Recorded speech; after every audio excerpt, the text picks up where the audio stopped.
와서 눈물로써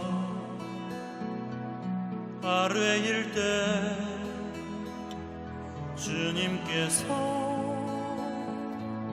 나의 맘 아시고 위로하여 주셨네. 갈 길 몰라 방황할 때 들려오던 그의 음성, 나를 사랑한다던 그 말씀 위로하여 용기 주네.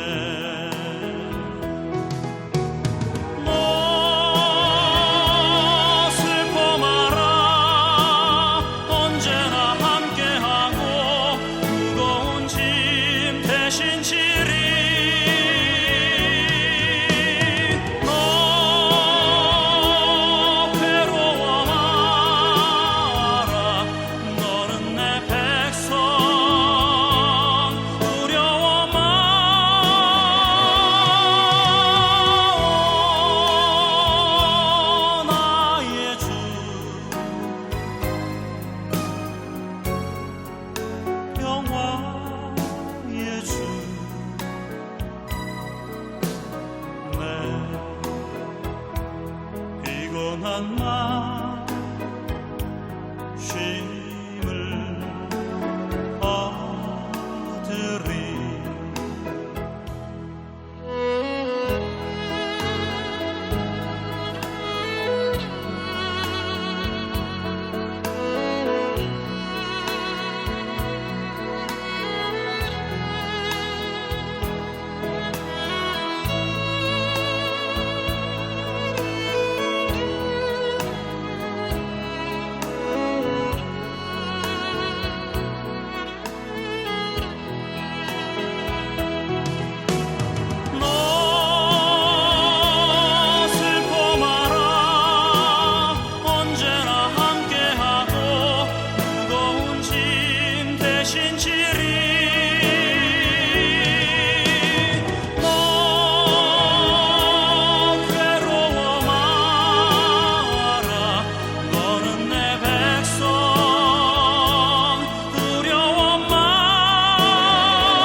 평화의 주, 내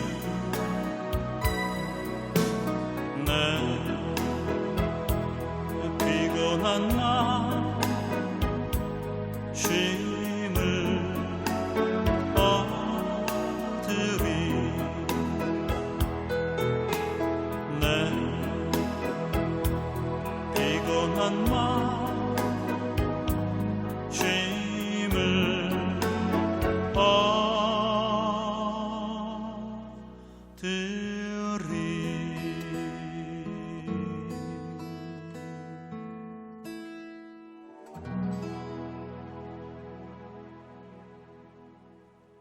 이 시간 함께 보실 하나님의 말씀은 구약성경 열왕기상 12장 6절로 11절 말씀입니다. 구약 535쪽입니다. 제가 받들어 읽겠습니다. 르호보암 왕이 그의 아버지 솔로몬의 성전에 그 앞에 모셨던 노인들과 의논하여 이르되, 너희는 어떻게 충고하여 이 백성에게 대답하게 하겠느냐? 대답하여 이르되, 왕이 만일 오늘 이 백성을 섬기는 자가 되어 그들을 섬기고 좋은 말로 대답하여 이르시면 그들이 영원히 왕의 종이 되리이다 하냐? 왕이 노인들이 자문하는 것을 버리고 자기 앞에 모셔 있는 자기와 함께 자라는 어린 사람들과 의논하여 이르되, 너희는 어떻게 자문하여 이 백성에게 대답하게 하겠느냐? 백성이 내게 말하기를, 왕의 아버지가 우리에게 매운 멍에를 가볍게 하라 하였느니라. 함께 자라는 소년들이 왕께 아뢰어 이르되, 이 백성들이 왕께 아뢰기를, 왕의 부친이 우리의 멍에를 무겁게 하였으나 왕은 우리를 위하여 가볍게 하라 하였은즉, 왕은 대답하기를, 내 새끼손가락이 내 아버지의 허리보다 굵으니 내 아버지께서 너희에게 무거운 멍에를 매게 하였으나 이제 나는 너희의 멍에를 더욱 무겁게 할지라. 내 아버지는 채찍으로 너희를 징계하였으나 나는 정갈 채찍으로 너희를 징계하리라 하소서. 아멘. 기도합니다. 주님, 이 민족의 기도를 들으시어 서러운 눈물을 닦아주심을 감사드립니다. 해방의 기쁨을 주시고 자유의 나라를 세우게 하시니 감사드립니다. 자유와 평화가 얼마나 소중한지 알았으니 다시는 잃어버리지 않게 하시고 자유와 평화의 꽃을 활짝 피우는 나라를 세워가게 하옵소서. 그러나 우리 민족이 아직도 이루지 못한 꿈이 있습니다. 민족의 평화통일을 이루어 주옵소서. 민족을 갈라놓는 미움과 분단과 벽을 허물고 허물어진 북한의 교회들을 다시 세워 주옵소서. 남과 북의 성도들이 함께 손잡고 주님을 예배하며 찬양하는 날이 속히 임하게 하옵소서. 우리 주 예수 그리스도의 이름으로 기도합니다. 아멘. 여로보암은 에브라임 지파에 속한 스레다 사람으로 한때는 솔로몬 왕의 충실한 신하였습니다.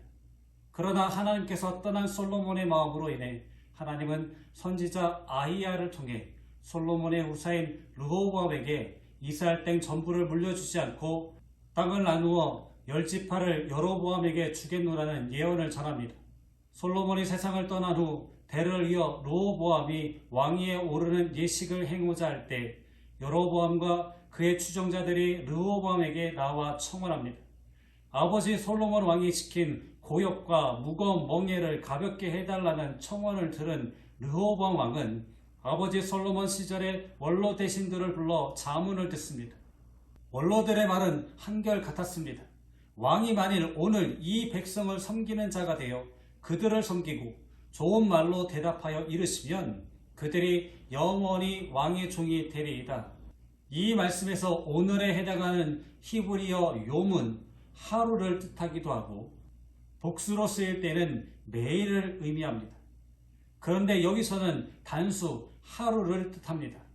만일 왕이 하루라도 백성을 섬기는 모습을 보여 지혜롭게 준비하면 백성들은 당신을 영원히 섬기는 영원한 미래를 얻을 것이라는 원로들의 지혜로운 자문이었습니다.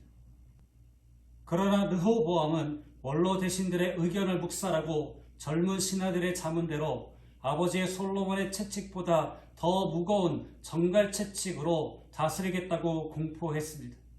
그 후 실제로 벌어진 르호보암의 학정은 이스라엘을 남과 북으로 갈라서게 했습니다.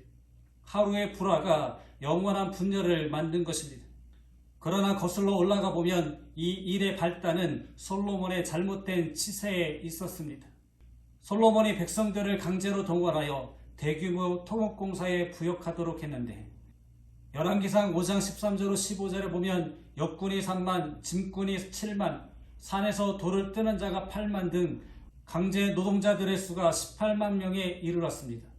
여기에 더해 솔로몬은 수많은 후궁의 우상 숭배를 묵인했을 뿐만 아니라 이방 신을 섬기는 산당을 용납함으로써 아버지 다윗이 지킨 이스라엘을 인간의 탐심과 우상 숭배로 더럽히고 말았습니다. 이에 대한 하나님의 진노와 형벌은 이스라엘 땅을 갈라 놓았습니다. 결국 아히야가 전한 하나님의 말씀대로 남쪽의 르호보암에게 남겨진 유다 지파와 열왕기상 12장 21절에서 베냐민 지파가 합세하여 두 지파로 이루어진 남유다 왕국과 여로보암과 추종자들의 10지파가 모여 북쪽에 세운 북이스라엘 왕국으로 나뉘어져 두 나라는 끝내 합쳐지지 못한 채 역사에서 사라지고 말았습니다. 인간이 만든 불화와 분열의 역사를 치유하고자 하나님은 임마누엘 그리스도 예수를 이 땅에 보내셨습니다. 분열을 치유해서 얻은 결과는 통일이고 불화를 치유하는 방법은 평화입니다. 무엇보다도 예수 그리스도는 평화를 전하고 실현하기 위해 이 땅에 오셨습니다. 윌리엄 바클레이는 신약 성경이 바로 평화의 책이라고 말하는 것이 옳은 일이다라고 말했습니다. 덧붙여서 화평, 평화로 번역한 히라보 에레니아는 히브리어 살롬의 번역인데 샬롬은 상대에게 좋은 일이 이루어지길 바라는 인사이며 동시에 사람과 사람 사이의 친밀함, 교제, 사귐, 방해받지 않는 호의 등을 표현합니다. 따라서 평화는 단지 싸움이 없는 상태를 의미하는 것이 아니라 상대와 적극적인 친밀함을 나누는 평온과 만족의 상태를 뜻합니다. 인간의 계약이나 약속이 만드는 잠정적이고 잠시뿐인 무사가 아니라 적극적이고 충만한 평온의 상태입니다. 이 평화가 바로 하나님께서 그리스도를 통하여 시작하고 이루고자 하시는 평화입니다. 따라서 이 평화는 전쟁이 없는 상태, 평안함을 바라며 기다리는 상태가 아니라 평화를 이루기 위해 적극적으로 일하는 과정을 내포합니다. 평화의 영성은 그저 싸우지 않는다라거나 양보해서 싸울 거리를 만들지 않는다라는 차원을 넘어서 적극적으로 싸움을 말리고 화해의 길을 열어내는 이른바 피스메이커가 되는 것입니다. 피스메이커의 역할은 우리 사이를 가로막고 있는 장벽들, 즉 이데올로기, 종교, 국가, 인종, 젠더로 쌓여있는 높은 담들을 허무는 일입니다. 헐래야 할 수도 없고 자신도 절대 허물지 않는 자기만의 담들이 평화를 거부하는 가장 강력한 최전선의 초소처럼 버티고 있는 견고한 성과도 같은 담을 무너뜨려야 평화의 시작, 화평의 문을 열 수 있습니다. 평화를 만드는 길의 시작이 담을 허무는 데 있다면 그 완성은 관계에서 모든 불화를 종식해 불화와 분열로 일어난 아픔을 치유하는 화해에 있습니다. 첫째로 하나님과 사람의 관계에서 화해해야 합니다.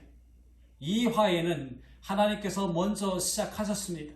인간의 죄로 말미암아 노아의 홍수로 분노를 표현하셨던 하나님은 무지개의 약속으로 그 분노를 뒤로 넣으셨습니다. 그리고 죄의 속성에 빠진 인간을 구원하시는 제2의 방주로 예수 그리스도의 십자가를 계획하셨습니다. 십자가는 하나님의 마음을 여는 열쇠가 되었습니다. 이 용서와 화해의 열쇠를 열어 하나님과의 관계를 바로 세우는 길은 회개와 그에 따른 열매를 맺는 실천에 있습니다. 둘째로 사람과 사람 사이의 관계에서 화해해야 합니다. 종교와 국가 사이의 문제에서 시작한 전쟁을 비롯하여 종족과 집단 사이에서 개인과 개인 사이에서 일어나는 모든 불화는 내가 너보다 낫다라는 의식에서 시작합니다. 그래서 내가 먼저 고개를 숙이고 돌아오라고 합니다. 내가 먼저 문을 열지 않으면서 남에게 먼저 문을 열라는 것보다 더 나쁜 억지는 없습니다. 리처드 범브란트 목사는 승리하는 신앙에서 나의 집, 나의 책이라는 말로 남의 것과 구별하는 나, 너, 그라는 인칭 대명사를 문법의 영역에 그대로 두어야지 종교의 영역으로 끌어들이지 말라고 강력하게 표현합니다. 그렇습니다. 나의 것, 내 것 할 때 그 나는 1인칭 대명사가 아니라 침략의 대명사입니다. 사람과 사람 사이의 관계를 화해시키는 우리의 역할을 다른 말로 표현하면 중재가 되지 않을까요? 중재에서 중은 사람과 사람 사이 한가운데라는 뜻이 있고 재는 옷을 마름질하거나 옷을 찢다, 헤아리고 결단하다라는 뜻이 있습니다. 재판한다라고 할 때에도 이 글자를 씁니다. 넓게 해석하면 사람과 사람 사이 한가운데서 일을 바르게 결정하도록 돕는 것입니다. 좀 더 재밌게 표현하자면 사람들 한가운데서 모두가 입을 수 있는 옷을 찢는 것이 중재입니다. 셋째로 사람과 자연 관계에서의 화해입니다. 하나님께서 세상 만물을 창조하시면서 보시기에 좋았다라고 하셨던 보기 좋은 상태, 선하고 아름다운 굿 상태로 자연을 유지하고 회복해야 하는 사명이 우리에게 있습니다. 하나님이 그들에게 복을 주시며 하나님이 그들에게 이르시되 생육하고 번성하여 땅에 충만하라. 땅을 정복하라. 바다의 물고기와 하늘의 새와 땅에 움직이는 모든 생물을 다스리라고 하셨을 때 다스림은 자연에 대한 정복이나 통제가 아닙니다. 자연을 보호하고 관리하는 매니저이자 청지기의 책임을 갖고 자연을 잘 살피라는 명령이었습니다. 메시지 성경은 이 역할을 책임져라라고 번역하였습니다. 하나님께서 주신 자연 만물을 함부로 쓰는 것이 아니라 책임 있게 잘 돌봐서 처음 만들어 주셨던 굿 상태로 회복하는 임무가 바로 인간이 자연과 화해하는 방식입니다. 마태복음 5장 9절에 화평하게 하는 자도 그저 평화를 좋아하는 것이 아닌 평화를 적극적으로 만드는 사람, 피스메이커를 의미합니다. 평화를 만들어내고 평화를 이루기 위하여 고통과 희생마저도 감수하는 자에게 하나님의 복이 임한다는 것입니다. 하나님께서 시작하시고 예수 그리스도께서 그 길을 열어놓으셨지만 그 길을 실제로 걸어가고 그 길을 만들기 위해 열심을 내야 하는 것은 바로 우리입니다. 누구의 아들이라는 표현은 그 사람이 가진 누구를 닮은 성격이나 자격 또는 그 일에 적절하거나 능숙한 사람을 뜻하는 말입니다. 따라서 화평하게 하는 자는 복이 있나니 그들이 하나님의 아들이라 일컬음을 받을 것임에서 하나님의 아들은 하나님을 닮은 사람, 평화를 만드는 일에 적절하고 능숙한 사람을 의미합니다. 평화를 만드는 사람은 가로막힌 관계의 담을 허물어 하나님과 사람 사이의 화해, 사람과 사람 사이의 중재, 사람과 자연 사이의 회복을 만들어가는 하나님의 사람, 하나님의 일꾼이 되는 것입니다. 이 시간 예배드리는 성도 여러분 모두 하나님의 사람, 하나님의 일꾼, 적극적으로 평화를 만드는 피스메이커가 되시기를 주님의 이름으로 축원합니다. 기도합니다. 우리를 평화를 만드는 사람으로 불러주신 하나님, 감사드립니다. 막힌 담을 허물고 하나님과의 관계에서 화해하고 사람과 사람의 관계에서 중재하고 사람과 자연과의 관계에서 회복하는 저희 모두가 되게 하시고 평화를 만드는 하나님의 일꾼이 되게 하여 주옵소서. 분쟁과 다툼을 만드는 삶이 아니라 평화를 이루는 삶을 사는 저희 모두가 되게 하여 주옵소서. 우리 주 예수 그리스도의 이름으로 기도합니다. 아멘. 교회 소식을 전해드리겠습니다. 8월은 참여와 공감으로 회복하는 달입니다. 코로나19 팬데믹으로 인해 비대면 교회 온라인 예배의 시대가 되었습니다. 쉼보다는 회복을 요청하는 이들이 많아지고 있는 이때에 성도 여러분 모두 방역에 대한 피로감을 이겨내고 어려워하는 이들의 상황에 공감하고 함께 회복하는 일에 최선을 다하시기 바랍니다. 오늘은 남북평화통일 공동기도주일, 북한 선교주일입니다. 둘로 나누어진 남과 북이 평화통일을 이루기 위해 기도하며 목숨 걸고 믿음을 지키고 있는 북한 교회와 성도들을 위해 기도하는 여러분이 되시기 바랍니다. 오늘은 광복기념주일입니다. 36년 동안의 일제강점기에서 해방된 날을 기념하는 주일입니다. 이 나라와 이 민족이 이와 같은 일을 다시는 겪지 않도록 위에서 기도 바랍니다.